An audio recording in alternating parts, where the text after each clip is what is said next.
खुलुमबाय। दिनैनि बे मोनाबिलि समावहाय जोंनि चिरां डिस्ट्रिक्टनिफ्राय अननाय आरो खुलुमनायखौ जासिहरबाय। आरो दिनैनि बे जोंनि मेलाव जुथुमनाया बेनोदि जि जोंनि साब्रै जायफोरा आगु समावहाय मावनानै थांबाय बिथांमोनखौबो हामबाय होनो। बिसोरबो हारिनि थाखायनो मावलांदोंमोन आरो गेजेर ससेयाव बिसोरो गावसोरनि समखौ होनो हायिलाय जोङो गेजेर ससेयाव जोंनि आइसि हिसाबै जोङो थिसनना लादोंमोन। बे आइसि हिसाबै जोङो जोंनि चिरां डिस्ट्रिक्टनिनो ब्रिटेन सारखौ जोङो थिसनदोंमोन आरो जिएस हिसाबै जोङो थिसनदोंमोन सानसुमा बसुमतारी सारखौहाय।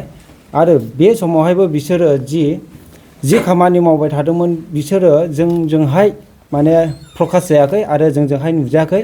आरो जों जेब्ला इजुकेटिभ मिटिं जिरायदों बे समावबो बिसोरो फैयाखै। जों लिंहरदों खनबा 5 टाइम्स जादों बिसोरखौ जोंजोंहाय लोगो लालायनो मा जादों जोंजोंहाय डिसकास खालामनो थाखाय जोङो लिंदोंमोन। बिसोरो बे समावबो जोंजोंहाय नुजायाखिसै।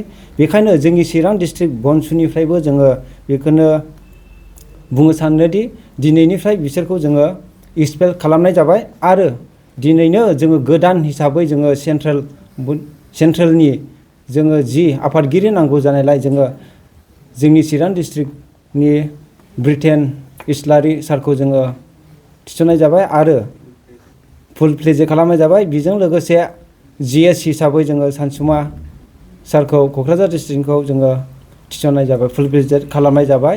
आरो जि जोंनि